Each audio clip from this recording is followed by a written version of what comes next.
तो कैसे हो दोस्तों? ये कहानी है 3 दोस्तों की, प्रीतम, जतिन और सौरभ। वे कोलकाता के रहने वाले हैं। प्रीतम को स्थानीय पुस्तकालय से मिली एक पुरानी डायरी से पश्चिम बंगाल के सुंदरबन में स्थित खजाने वाली एक गुफा के बारे में पता चलता है। यह पुरानी डायरी किसकी हो सकती है? इसमें तो खजाने का एक नक्शा भी है।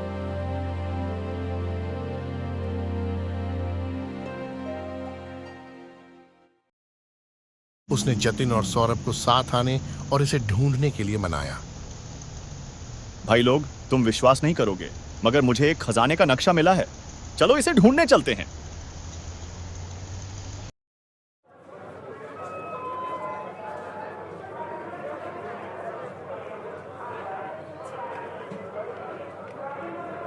भाई, सौरभ कहाँ है? पीछे देखो, न जाने किसके साथ बात कर रहा है।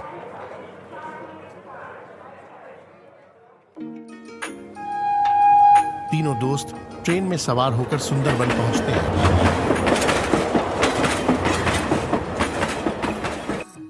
वहां उनकी मुलाकात एक टूर गाइड मदन से होती है, जो उन्हें घने मैंग्रोव जंगलों में मार्गदर्शन करने के लिए सहमत होता है। भैया, क्या आप हमारी मदद करेंगे? एक जगह ढूंढनी है सुंदरबन में। बिल्कुल करेंगे। मेरा नाम मदन है। बोलिए, कहाँ जाना है? भाई, एक टूर गाइड मिल गया है। बहुत बढ़िया। इस जंगल में वरना हम खो ही जाते। मदन जी, हम एक खजाने की तलाश में आए हैं। प्रीतम मदन को सब खुल के बताता है।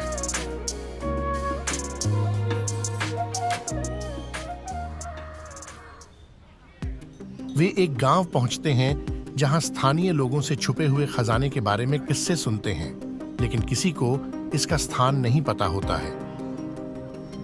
एक स्थानीय व्यक्ति संपत ने उनसे खजाने की खोज बंद करने का अनुरोध किया, क्योंकि ऐसी अफवाहें हैं कि इसकी रक्षा प्रकृति स्वयं करती है। ये तलाश बहुत खतरनाक है। साहब, यह खजाने की तलाश बहुत खतरनाक है। इसकी रक्षा प्रकृति स्वयं करती है। प्रकृति स्वयं करती है? दोस्तों, मुझे ये कुछ ठीक नहीं लग रहा। शायद हमें वापस चलना चाहिए। इनकी बात मत सुनो, कुछ नहीं होगा। तीनों ने मदन के साथ मिलकर खजाने की खोज शुरू की। देखो भाई, क्योंकि मैंने खजाने की खोज की है तो 50% मैं लूंगा, बाकी तुम लोग बांट लेना। ऐसा नहीं होगा। खजाना अब तक मिला नहीं है और हम सब उसकी खोज कर रहे हैं, तो खजाना तीनों में बराबर बटेगा।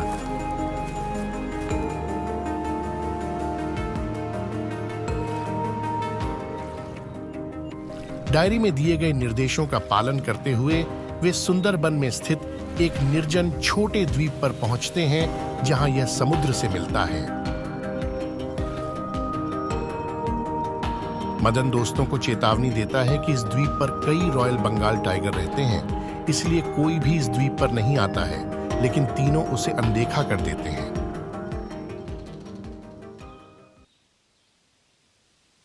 सावधान! इस द्वीप पे बहुत सारे बाघ रहते हैं, इसीलिए यहाँ कोई नहीं आता। चिंता किस बात की, जब आप हमारे साथ हो मदन जी।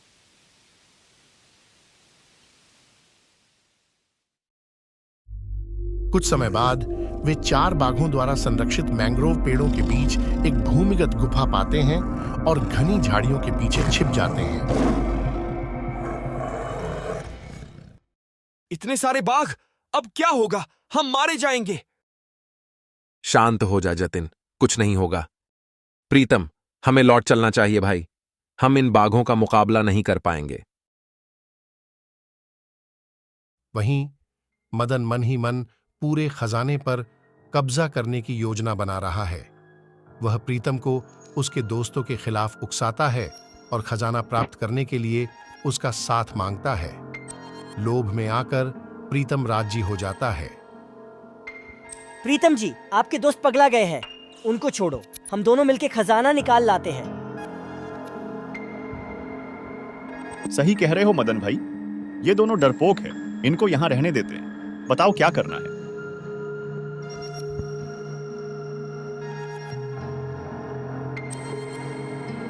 जबकि सौरभ अभी भी जतिन को शांत करने में व्यस्त है, मदन के निर्देश के अनुसार मदन और प्रीतम वहां से निकल जाते हैं और एक पेड़ पर चढ़ जाते हैं।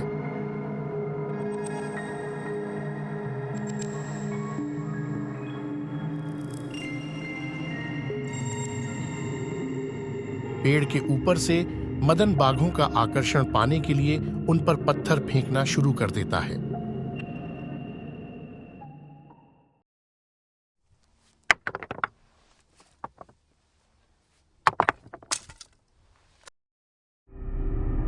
बाघ सतर्क हो जाते हैं और दहाड़ने लगते हैं। दहाड़ें सुनकर जतिन बहुत डर जाता है। वह जोर जोर से चिल्लाता है और भागने लगता है। सौरभ जतिन का पीछा करता है।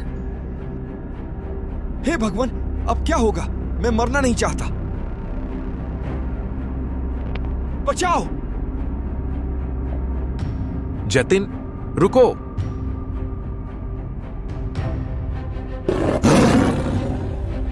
बाघ उन्हें देख लेते हैं और उनका पीछा करना शुरू कर देते हैं।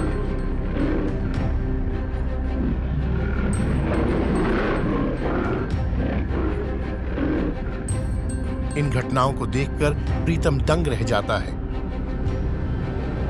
हालांकि वह खजाना चाहता था, लेकिन उसने कभी नहीं सोचा था कि मदन उसके दोस्तों का इस्तेमाल बाघों को गुफा के प्रवेश द्वार से दूर भगाने के लिए चारे के रूप में करेगा।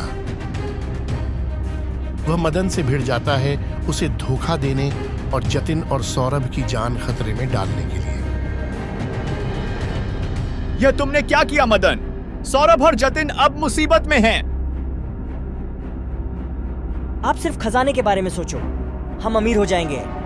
इसी बीच संपत और कुछ गांव वाले मशालों और लाठियों के साथ आते हैं और बाघों से जतिन और सौरभ को बचाते हैं।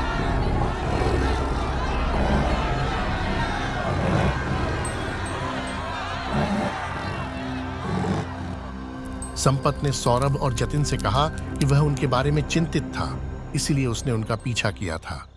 साहब, हमें आप लोगों की चिंता हो रही थी तो चले आए। फिर वे प्रीतम को बचाने के लिए गुफा के पास लौट आते हैं। प्रीतम अपने दोस्तों को जीवित देखकर बहुत खुश होता है और उनसे अपनी गलती के लिए माफी मांगता है। भगवान का शुक्र है कि तुम लोग सुरक्षित हो। मौका पाकर मदन अकेले ही खजाना हासिल करने के लिए गुफा में प्रवेश कर जाता है।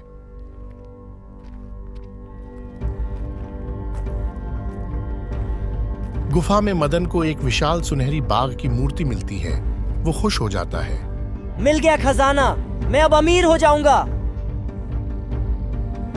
जैसा ही वो मूर्ति को छूता है, वो देखता है कि गुफा में पानी भरना शुरू हो जाता है। ये क्या हो रहा है?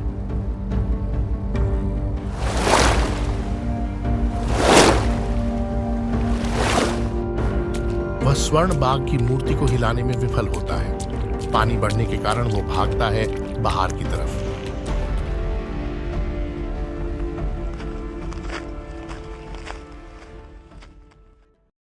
जब तक वह बाहर निकलने में सफल होता है, गुफा समुद्र के पानी से भर जाती है और वह हिस्सा समुद्र में डूब जाता है।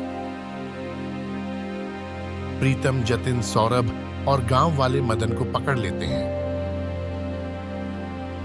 गांव लौटने के बाद वे मदन को स्थानीय अधिकारियों को सौंप देते हैं। तीनों ने मदद के लिए संपत और गांव वालों का आभार जताया और अपनी वापसी यात्रा शुरू की। शुक्र है भगवान का कि आप सब सलामत लौट आए। मदन पर मुझे पहले से शक था। संपत जी, हमें माफ कर दीजिए। हमें आपकी सलाह माननी चाहिए थी। कोई बात नहीं साहब, अंत भला तो सब भला। चलते हैं संपत जी, हम सदैव आपके आभारी रहेंगे। अपना ख्याल रखिएगा संपत जी, फिर कभी मुलाकात होगी। उन्हें एहसास होता है कि दोस्ती ही सच्चा खजाना है और प्रकृति और उसके रहस्यों के साथ खिलवाड़ नहीं करना चाहिए। आशा करता हूं आपको कहानी पसंद आई होगी। आपका समय देने के लिए धन्यवाद। फिर मिलेंगे।